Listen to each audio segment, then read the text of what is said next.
नमस्कार, मैं रामजी निषाद, व्याख्याता, शासकीय उच्चतर माध्यमिक विद्यालय कनकी।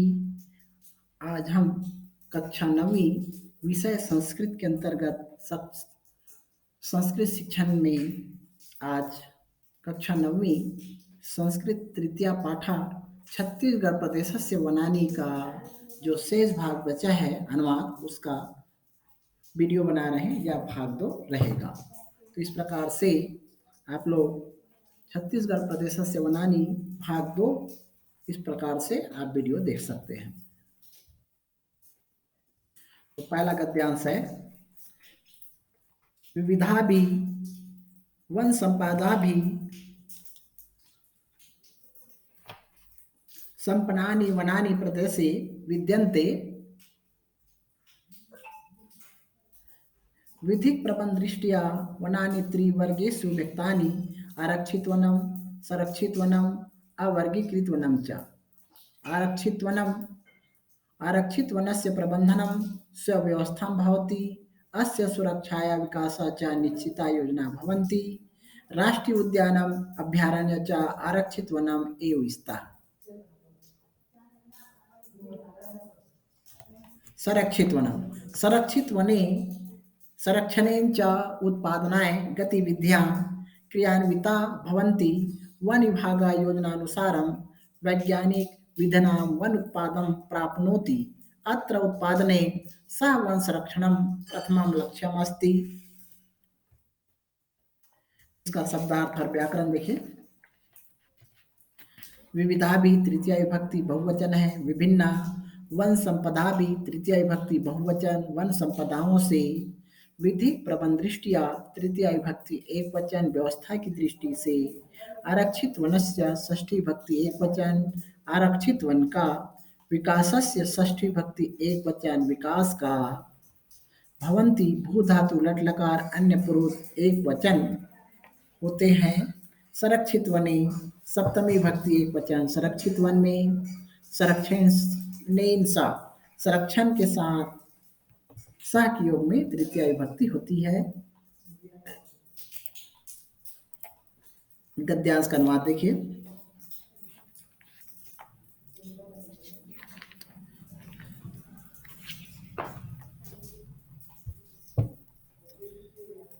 विभिन्न वन संपदाओं से संपन्न वन प्रदेश विद्यमान है। व्यवस्था की दृष्टि से वनों को 3 वर्गों में विभक्त किया गया है। आरक्षित वन, संरक्षित वन और अवर्गीकृत वन। इसका फर्स्ट भाग में बन चुका है, फिर भी इसको दोहरा रहा हूं मैं। इसका इस प्रकार से आरक्षित वनों का अनुवाद देखिए। आरक्षित वन का प्रबंध सुव्यवस्थित होते हैं। आरक्षित वनस्य प्रबंधनम सुव्यवस्थितम भवति। आरक्षित वन का प्रबंध सुव्यवस्थित होता है। अस्य सुरक्षाया इनकी सुरक्षा और विकास की निश्चित योजना होती है। राष्ट्रीय उद्यान और अभयारण्य आरक्षित वन ही है। अब देखिए संरक्षित वन में संरक्षण के साथ साथ उत्पादन के लिए की गतिविधियां क्रियान्वित होती हैं। वन विभाग के योजनानुसार वैज्ञानिक विधि से वनों का उत्पादन प्राप्त करता है। अत्र उत्पादनेन सह वन संरक्षणं प्रथमं लक्ष्यमस्ति। यहाँ उत्पादन के साथ वन संरक्षण प्रथम लक्ष्य है। यहाँ पर देखिए राष्ट्रीय उद्यान है। यहाँ पर इस प्रकार से राष्ट्रीय उद्यान आप लोगों को चित्र के माध्यम से दिखाया जा रहा है। राष्ट्रीय उद्यान में वन्य प्राणी यहाँ दर्शक हैं। अभयारण्य है, वन्य अभयारण्य। इस प्रकार से वन्य अभयारण्य में बाघ का दृश्य है, तो बहुत ही मनोरम दृश्य है। तो इस प्रकार से आपको राष्ट्रीय उद्यान और अभयारण्य दिखाया गया है। अनुवाद देखिए। विभिन्न वन संपदाओं से संपन्न वन छत्तीसगढ़ प्रदेश में है। व्यवस्था की दृष्टि से वनों को 3 वर्गों में विभक्त किया गया है। आरक्षित वन, संरक्षित वन और अवर्गीकृत वन। आरक्षित वन आरक्षित वन का प्रबंध सुव्यवस्थित होती है। इनकी सुरक्षा एवं विकास की निश्चित योजना होती है। राष्ट्रीय उद्यान और अभयारण्य आरक्षित वन ही है। संरक्षित वन, संरक्षित वन में संरक्षण के साथ उत्पादन हेतु गतिविधियां संपादित होती हैं। वन विभाग योजना के अनुसार वैज्ञानिक विधि से वन उपज प्रदान करता है। यहाँ उत्पादन के साथ वन संरक्षण प्रथम लक्ष्य है। अगला गद्यांश देखिए, अवर्गीकृत वनम। वन भूमि व्यवस्थापन समये अस्य वन क्षेत्रस्य वर्गीकरणं नाभवत्, तदेव अवर्गीकृतवनम्। अत्र सर्वकारेण नास्ति कोऽपि प्रतिबन्धः। अस्मिन् वनक्षेत्रे जनार्थं काष्ठसङ्ग्रहणस्य पशुचारणस्य च स्वतन्त्रता अस्ति। वन उपज, वन धन उपज गुण स्वर संधि है, उसको पहले वीडियो में बता चुके हैं हम, फिर भी आप लोग और इसको समझ सकते हैं अच्छा से। धन उ मिला करके ओ होता है वन उत्पादन।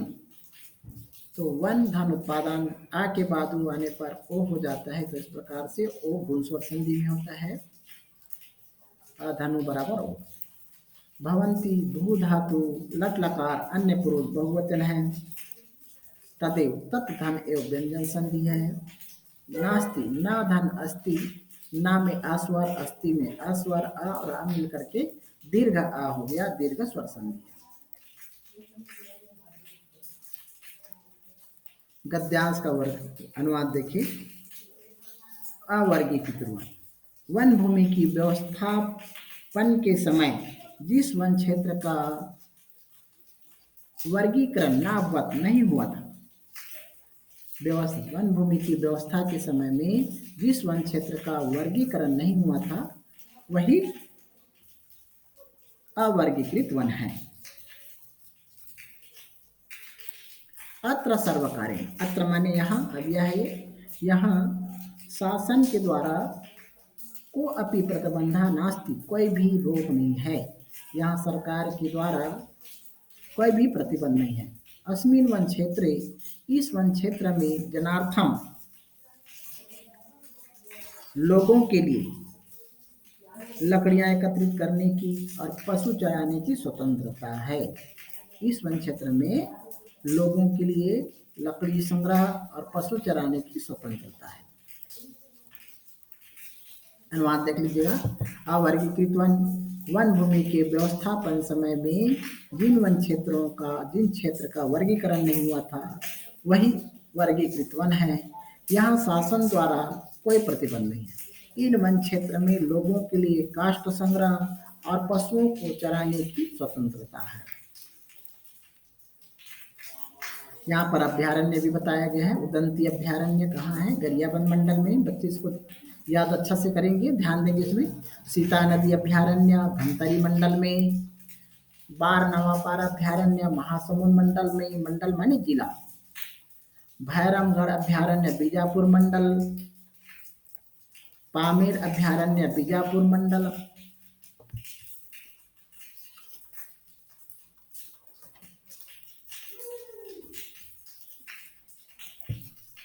अचान कमार अभ्यारण्य मुंगेली मंडलम। सारंगगढ़ गोमर्दा अभ्यारण्य रायगढ़ मंडलम। बादलखर अभ्यारण्य जसपुर मंडलम। सेमर सोत अभ्यारण्य सरगुजा मंडलम। तो तमोर पिंगला अभ्यारण्य सरगुजा मंडलम। भोरामदेव अभ्यारण्य कवर्धा मंडलम। इस प्रकार से छत्तीसगढ़ के प्रमुख अभ्यारण्य हैं। अब इसका अगला गद्यांश देख लेते हैं। छत्तीसगढ़ प्रदेशस्य वनानि उष्णकटिबंधीय श्रेण्यां वर्तन्ते। एतानि वनानि अति गहनानि सन्ति। वनानां गहनादेव कानिश्चित् क्षेत्राणि तु दुर्गमानि।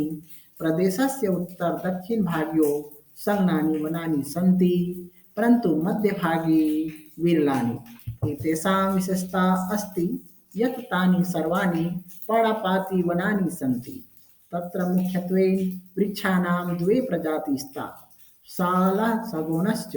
अन्य प्रजातिः अपि सन्ति। खादिरः तेन्दुः वंशः आमलकी साजा बीजा धौरा कर्रा हल्दू मधुक चेति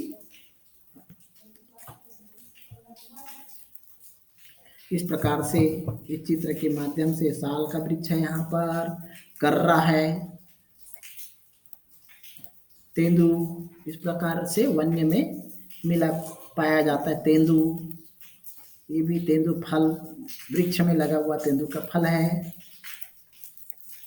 खादिर, ये खैर का वृक्ष है। खादिर संस्कृत में खादिर माने खैर होता है। तेंदू पत्ते का उपयोग ना इस प्रकार से महिलाएं इकट्ठा बना करके तेंदू पत्ता इकट्ठा करते हैं, तो तेंदू पत्ता का उपयोग बीड़ी बनाने में आता है। इस प्रकार तेंदू पत्ता का संग्रहण करके उनको सुखाया जाता है और सुखाने के बाद इसका उपयोग बीड़ी बनाने के काम में आ जाता है। वंश, बांस, वंश माने बांस। अब इसका शब्दार्थ है, व्याकरण देखें। उष्णकटिबंधीय श्रेणियां माने उष्णकटिबंधीय की श्रेणी में, प्रतिबंध माने रोक, पर्णपाती वनम माने सदाबहार वन,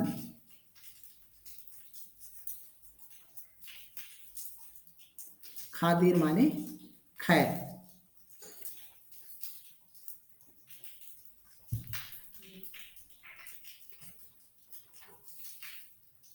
इस प्रकार से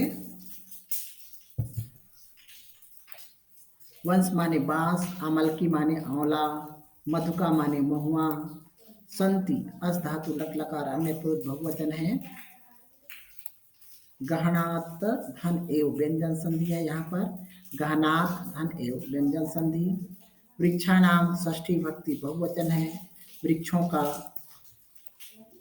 आमलकी का वृक्ष देखिए, साजा का वृक्ष है, यहाँ आंवला का वृक्ष, आंवला का फल है यहाँ पर। ये भी आमलकी माने आंवला का फल दिखाई दे रहे हैं वृक्ष में। मधुका महुआ है, ये मधुका माने महुआ। इस प्रकार से महुआ सुखाया जाता है, तो इस प्रकार के दृश्य दिखाई देता है। अब गद्यांश का वन देखिए।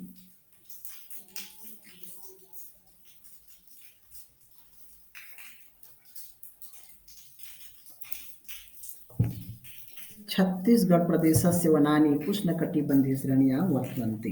छत्तीसगढ़ प्रदेश के वन उष्णकटिबंधीय श्रेणी में है। एतानि वनानि अति गहनानि सन्ति, ये वन अति गहनानि माने घने हैं, ये वन अति घनाने हैं। वनानाम गहनादेव कानश्चित, वनों के घने होने से, कनिश्चित माने कुछ क्षेत्राणी, कुछ क्षेत्र, तो माने तो, दुर्गमानी माने दुर्गम ही है। ये वन अधिक घने होने के कारण से कुछ क्षेत्र तो अधिक दुर्गम है। प्रदेशस्य, प्रदेश के उत्तर दक्षिण भागों, उत्तर और दक्षिण भाग में संगनानी वनानी संति, घने वन है। परंतु मध्य भागे विरलानी, परंतु मध्य भाग में घने नहीं है, विरल है। एतेषां विशेषता, एतेषां माने इनकी विशेषता अस्ति, एतेषां विशेषता अस्ति, इनकी विशेषता है कि तानी माने वे, सर्वाणी पर्णपातानि, वे सभी पत्ते गिरा देने वाले हैं। यहाँ पर पर्णपाती वन है, वहाँ जो लिखा गया है तो पर्णपाती वनानी वहाँ त्रुटि हो गया है मैंने शब्दार्थ में, तो इसलिए पर्णपाती वनानी का मतलब होता है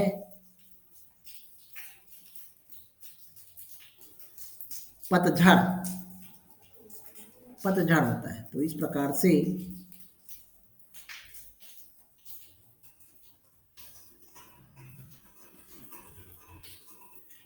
ये पर्णपाती वनानी माने पत्ते गिरने वाला वन ही है।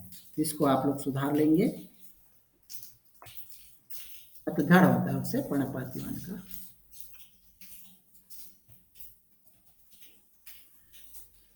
तो इनकी विशेषता,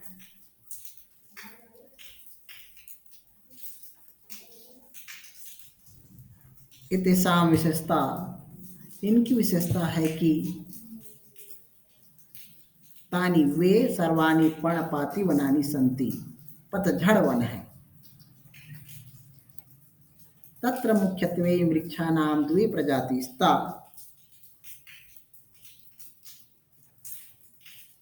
वहाँ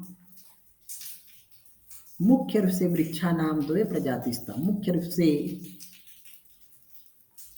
वृक्ष की दो प्रजातियां हैं, ठीक है। तत्र मुख्यत्वे वृक्षानाम द्वे प्रजाति स्तः, वहाँ मुख्य रूप से वृक्षों की दो प्रजाति है, साल और सैगून, साल और सागौन। अन्य प्रजातियां अपि सन्ति, और अन्य प्रजाति भी है। खादिर माने खैर, तेंदु तेंदु, बांस, अमल की माने औला, साजा, बीजा, धौरा, कर्रा,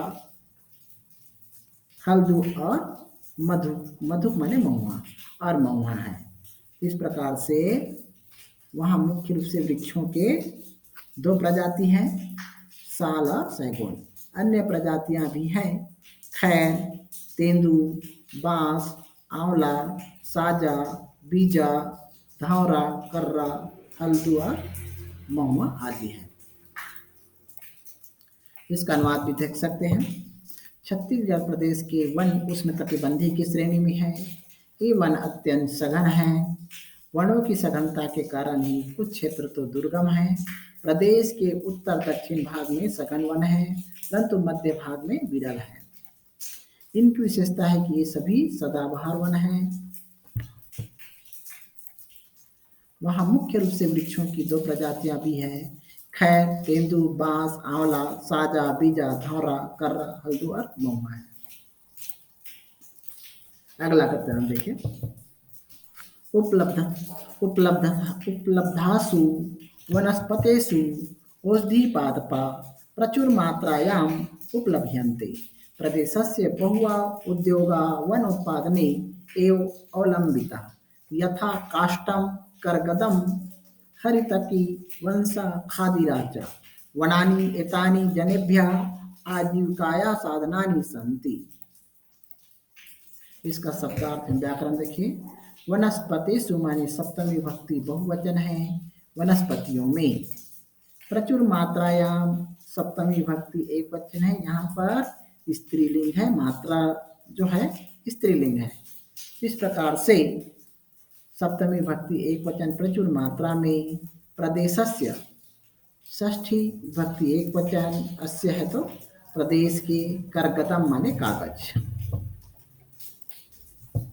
हरितिकी माने हर्रे का पेड़, जनेभ्य चतुर्थी और पंचमी भक्ति बहुवचन है, संति अस धातु लट लकार, अन्य पुरुष माने प्रथम पुरुष बहुवचन है। हरितिकी, हर्रे का वृक्ष का भी यहाँ दृश्य दिखाया गया है। इस पाठ के अनुसार से आपको हर्रे का वृक्ष का दृश्य दिखाया जा रहा है। देखिए यहाँ पर हर्रे का वृक्ष है, औषधि पौधा, ये औषधि पेड़ है। ये इस प्रकार से सूखने के बाद हर्रा इस प्रकार से है, जिसका उपयोग औषधि दवाई बनाने के काम में आता है, औषधि बनाने के काम में आता है। अनुवाद देखिए।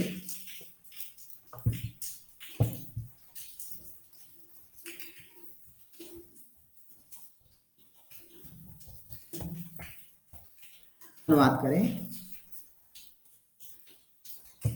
उपलब्धासु वनस्पतेषु औषधिपादपा प्रचुर मात्रायाम उपलब्ध है। उपलब्ध वनस्पतियों में औषधियों के पौधे पर्याप्त मात्रा में, प्रचुर मात्रायाम पर्याप्त मात्रा में, उपलभ्यन्ते माने उपलब्ध होते हैं। उपलब्ध वनस्पतियों में औषधि पौधे प्रचुर मात्रा में उपलब्ध होते हैं। प्रदेशस्य बहुवा उद्योगा, प्रदेश के बहुत से उद्योग वन उत्पादने एवं अवलंबिता, वन उत्पादनों पर ही अवलंबित मतलब आश्रित है। प्रदेश के बहुत से उद्योग वन उत्पादन पर ही आश्रित है। यथा माने जैसे काष्ठम, काष्ठम लकड़ी, करगतम कागज, हरितिका हर्रा, वंशम बांस, खादिराचा, खादिर माने खैर। इस प्रकार से, जिस प्रकार काष्ठ लकड़ी, कागज, हर्रा, बांस और खैर आदि है। वनानि एतानि जनेभ्यः, एतानि माने ए वन, एतानी वनानी ये वन जनेभ्य माने लोगों की आजीविका साधनानी संति, आजीविका का साधन है। इस प्रकार से ये वन लोगों की आजीविका का साधन है।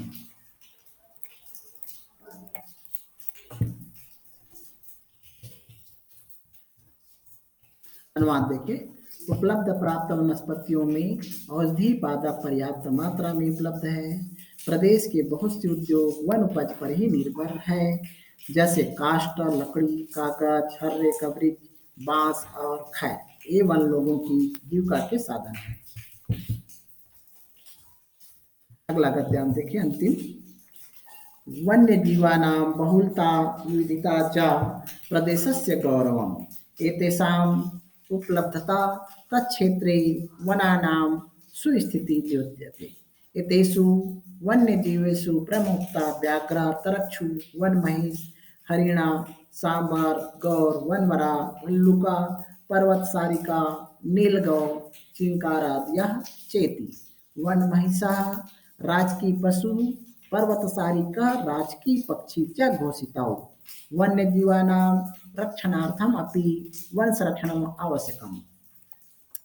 नूनं वन्यजीवानाम् आश्रयस्थलमस्ति, तस्मात् कारणात् प्रदेशे राष्ट्रीय उद्यानानि, अभयारण्यानि न संस्थापितानि सन्ति।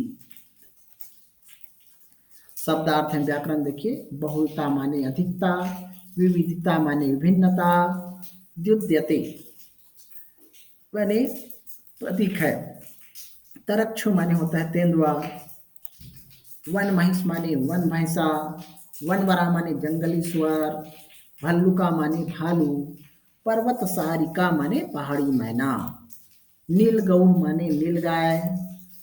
एतेषाम, यहाँ षष्ठी विभक्ति बहुवचन है इनकी। इस प्रकार से भल्लुका का दृश्य आपको इस पाठ के में जो बताया गया है, तो भल्लुका इस प्रकार से, भल्लुका माने भालू, वनमरा जंगली स्वर कभी यहाँ चित्र के माध्यम से बताया जा रहा है, तो ये भल्लुका, वनमरा जंगली स्वर है। नीलगौ, नीलगौ इस प्रकार से नीलगाय है। पर्वत सारिका, पर्वत सारिका माने पहाड़ी मैना भी का दृश्य इसका देख लीजिए, पहाड़ी मैना किस प्रकार से रहते हैं। ये है पहाड़ी मैना,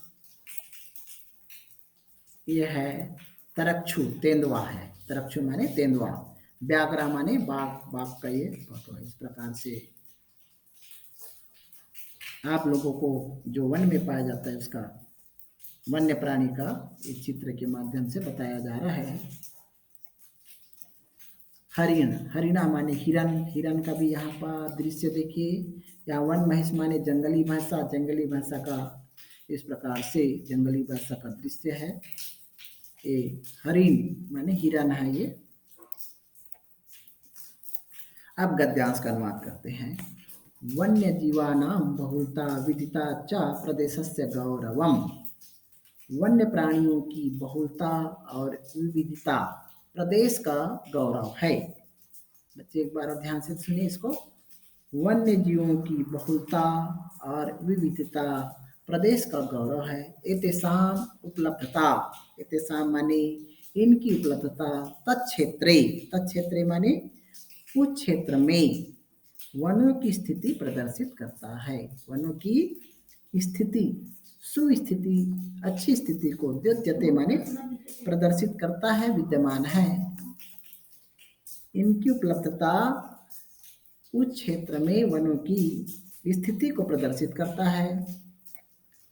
यतेषु, यतेषु माने इन वन्य प्राणियों में प्रमुख रूप से व्याघ्र माने बाघ, तरक्षु, तेंदुआ, वन महिष वन भैंसा, हरिण माने हिरन, सांभर, गौर, वनमरा माने जंगली स्वर, भल्लुका माने भालू, पर्वत सारिका माने पहाड़ी मैना, नीलगौ माने नीलगाय, चिंकारा आदि है। तो इस प्रकार से इसका अनुवाद देखिए।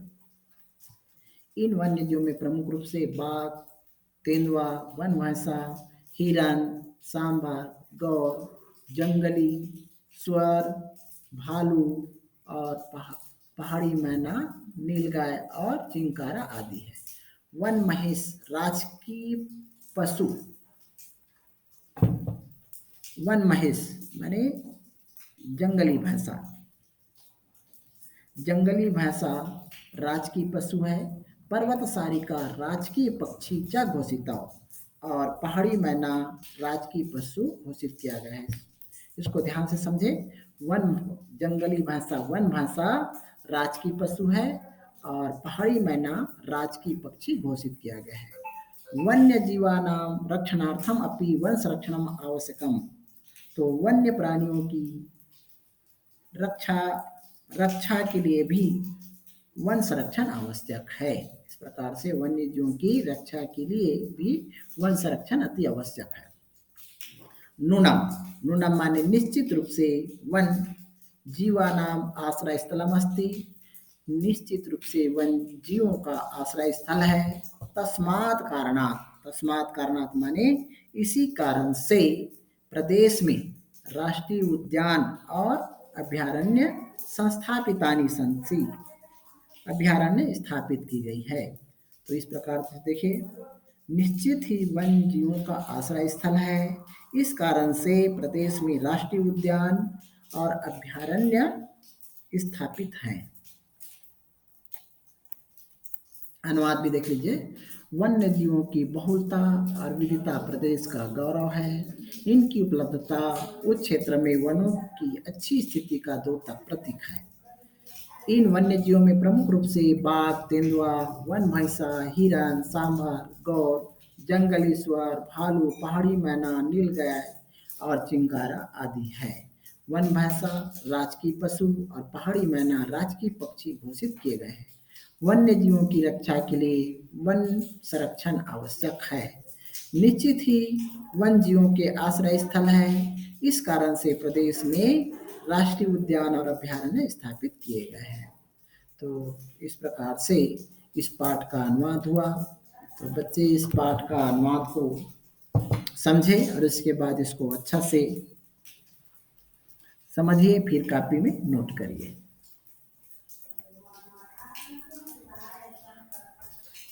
धन्यवाद। अब आगे फिर वीडियो बनाएंगे। तो आप सभी को बहुत बहुत धन्यवाद।